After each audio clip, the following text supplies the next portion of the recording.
segundo tema que vamos a trabajar es el destete del ventilador mecánico, algunos tratamientos complementarios en ventilación mecánica que ustedes los conocen bastante bien. Y vamos a entrar de lleno ya al destete ventilatorio, el famoso weaning. ¿Quién no ha escuchado el weaning? Pero cuando hablamos específicamente de destetes, porque yo lo que voy a hacer es sacar al chico el tubo endotraqueal y prácticamente lo tengo completamente desconectado del ventilador mecánico. El weaning le da la posibilidad de hacer esta transición, es decir, de ir probando, de ir tentando para evitar tener que estarlo destetando definitivamente, con el riesgo de que tengamos un destete que fracase, ¿no? Ya habíamos hablado en la anterior presentación de los destetes que pueden fracasar. Entonces, ¿en qué condiciones yo voy a ir pensando en hacer un destete? Pues lógicamente cuando el niño se encuentre ya en condiciones, ¿no? Clínicamente se encuentra más estable, los parámetros ventilatorios van disminuyendo, ya se observa un mejor trabajo respiratorio, la compliance ha mejorado, la distintibilidad también, el esfuerzo es prácticamente nada, entonces se observa un patrón respiratorio mucho más homogéneo, mejor patrón respiratorio de aquel, del mismo niño, en todo caso, que ingresó a un ventilador mecánico y que tuvo esta exigencia o esta sobreexigencia que era visible, acuérdense ustedes de las primeras PPTs. Entonces, se considera, por supuesto, como primer requisito para ya ir pensando en este destete o en este weaning, que el paciente empiece ya con ventilaciones mucho más frecuentes, ventilaciones espontáneas, ¿no? Eso es principalmente el primer requisito. La duración del weaning va a depender básicamente de la relación que se tenga entre la patología o evento que determinó la intubación. Puede haber sido la membrana hialina, puede haber sido una hernia diafragmática, bueno, en fin, lo que sea, ¿no? Que generalmente siempre son problemas respiratorios o displasias broncopulmonares. Entonces, dependiendo de ello, ya se considerará si ha solucionado el problema o la patología. La resolución de este problema, el weaning va a comenzar con esta recuperación de la causa primaria que ha causado la intubación. ¿Cuáles serán los criterios básicos para considerar este weaning? La oxigenación, propiamente dicha, que ya tenemos estados oxigenatorios realmente mínimos y que además el estado de conciencia ya no esté tan involucrado, ¿no? Es decir, el niño está más despierto, respirando más espontáneamente, ya sonríe, ¿no? Por supuesto, esto está relacionado además también con un estado hemodinámico que puede ser identificado, ¿no? Porque lo tenemos al niño completamente monitoreado. Por lo tanto, los valores de frecuencia respiratoria, cardíaca, su temperatura, la presión, están dentro de los valores estándar o lo que uno espera. Ausencia además también de otro tipo de complicaciones. Es decir, el niño lo tenemos ya en muy buena condición como para pensar ya en hacer esta tentativa de destete. Y ahora ustedes dirán, pero ¿se puede destetar definitivamente? Que es lo que les preguntaba yo anteriormente. ¿No se puede destetar definitivamente de una ventilación de alta frecuencia? Pues sí, ¿no? Repito, hay estudios que demuestran que es posible hacer un destete definitivo desde la ventilación de alta frecuencia. No es lo usual, porque muchas unidades estiman que es mejor hacer esta tentativa de pasar primero de una ventilación de alta frecuencia a una ventilación convencional para posteriormente ya ir de manera bastante más gradual, con parámetros bastante mínimos, a una ventilación no invasiva al uso de un CPAP, por ejemplo, ¿no? Cuando consideramos extubación fallida, se considera cuando el paciente se desteta y no supera. Empieza nuevamente a generar mayor trabajo respiratorio, por lo tanto será necesario intubarlo nuevamente, ¿no? Lo que ya consideramos que realmente no ha sido para nada favorable, ¿no? Clasificación del destete.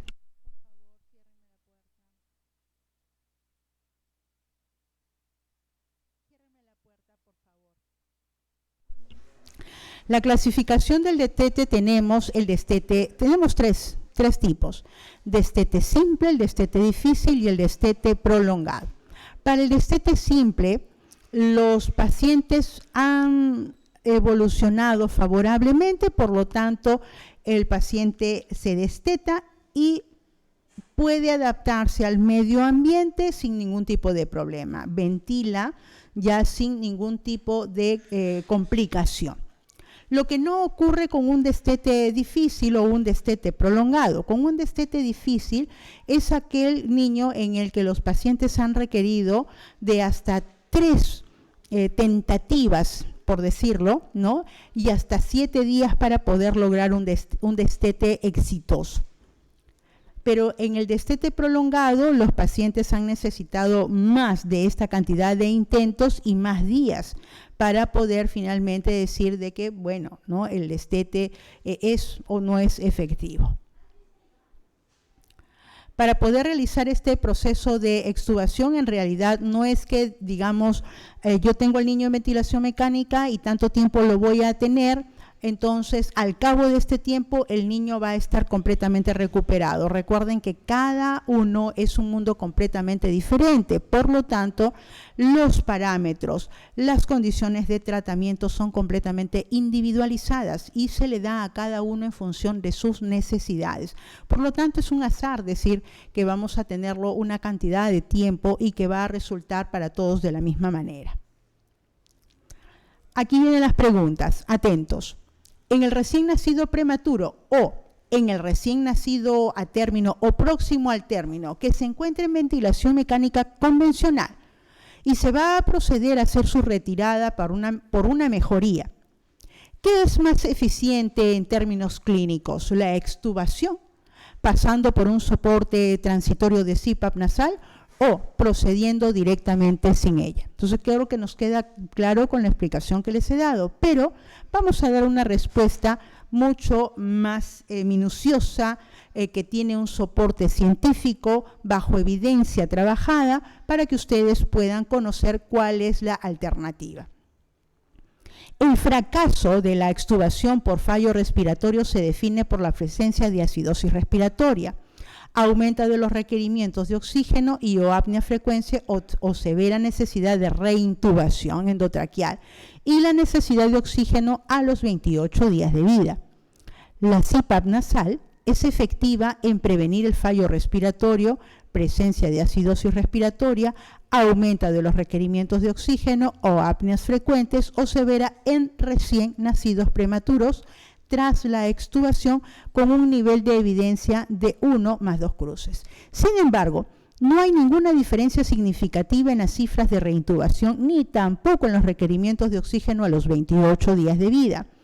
En el caso de recién nacidos a términos o próximos al término, no existen datos derivados aún todavía completos de ensayos clínicos controlados que permitan apoyar una decisión acerca de un evento o un eventual empleo de CPAP nasal como una estrategia sistemática que facilite la estabilidad respiratoria tras la extubación. Entonces, va a depender mucho de cuál es la respuesta que tenga el niño frente al tratamiento que se le está brindando y, por supuesto, de la analítica, de qué es lo que decide finalmente, además también el neonatólogo. Por lo tanto, puede tranquilamente salir a un destete definitivo, sí. Puede salir a un CPAP, sí, también es posible, pero va a depender de qué es lo que realmente el niño requiera en ese momento. Recomendaciones. En recién nacidos prematuros, el uso de CPAP nasal es efectivo en la prevención del fallo respiratorio tras la extubación, aunque no evita la reintubación ni la necesidad de oxígeno a los 28 días de vida. La mayoría de estos prematuros se benefician al CPAP nasal tras la extubación. Son aproximadamente un gran porcentaje de niños menores de 1.500 gramos que se le aplica durante un tiempo variables presiones iguales o mayores de 5 centímetros de agua, que estamos hablando de la PEP.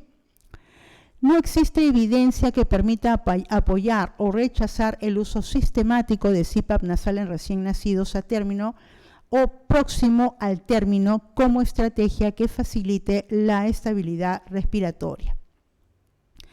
Otra pregunta. Existen diferencias clínicamente relevantes en el recién nacido prematuro entre la extubación directa desde la ventilación de alta frecuencia y la que se practica a través de un paso intermedio por la ventilación convencional, y la misma pregunta aplicada al recién nacido a término o próximo al término. Entonces, respuestas. Tendremos: no existen datos que comparen la extubación directa desde la ventilación de alta frecuencia con la extubación a través de un paso intermedio de ventilación convencional. Sin embargo, sí que existe una amplia experiencia derivada de los estudios diseñados para comparar la ventilación de alta frecuencia y la ventilación mecánica convencional, porque eso es lo que se ve mayoritariamente en las unidades, como estrategia ventilatoria electiva en el distrés respiratorio del prematuro, que en su mayoría no permitieron el cambio de ventilación de alta frecuencia a una ventilación mecánica convencional en el momento del destete del respirador, por lo que podemos analizar como una cohorte de ventilados de ventilación de alta frecuencia. Pues bien, estos estudios han probado que la extubación directa desde la ventilación de alta frecuencia es posible y segura, ¿sí?, con un nivel de evidencia de 2 cruces.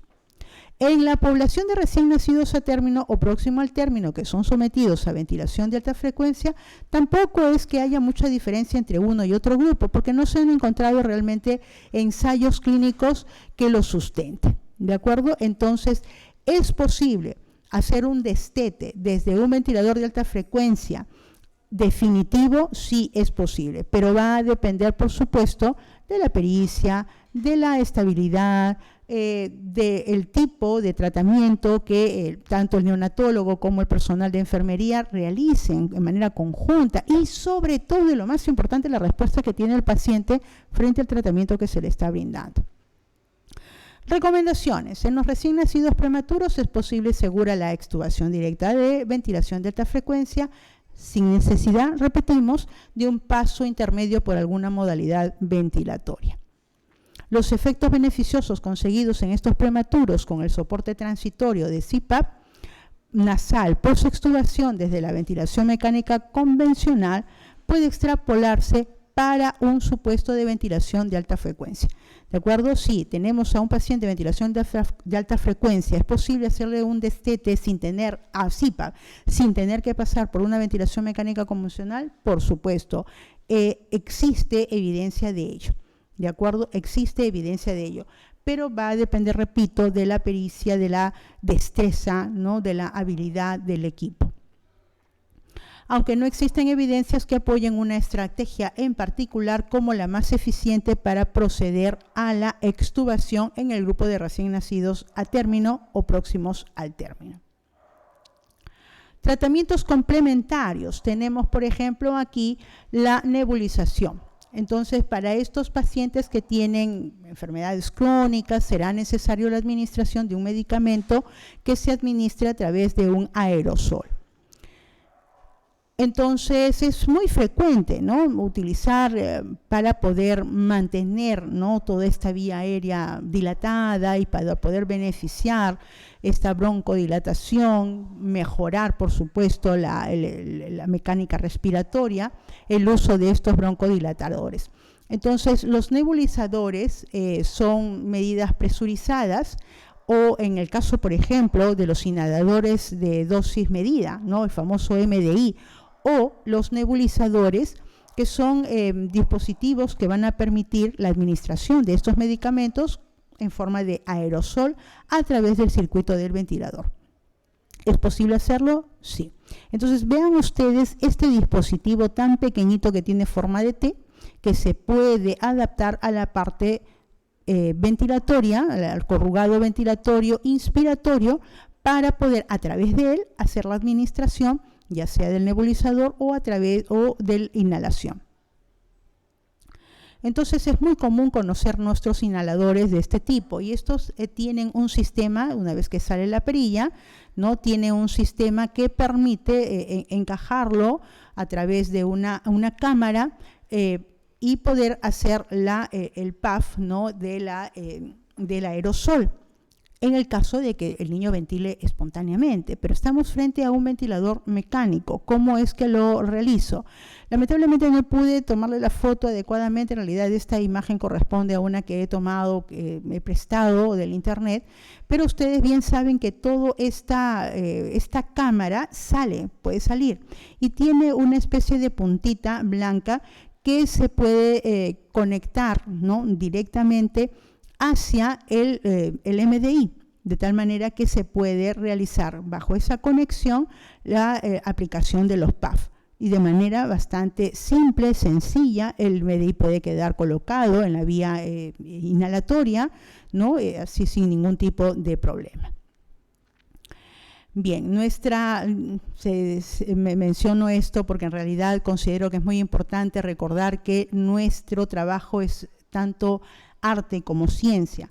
Ciencia porque evidentemente necesitamos conocer el medicamento, los 5 correctos, el paciente, saber, ¿no?, las bases anatómicas, fisiológicas, cómo funciona el medicamento, pero además también es arte porque nos permite hacer estas estrategias de poder colocar este MDI, ¿no?, de poder lateralizar al paciente, de poder hacer esta fisioterapia. Es decir, hay un complemento entre ciencia y arte que nos viene bastante bien a la hora de hacer este tipo de manejos respiratorios. Los inhaladores de dosis medidas presurizados son pequeños, ¿no? Permite tener cantidades fijas.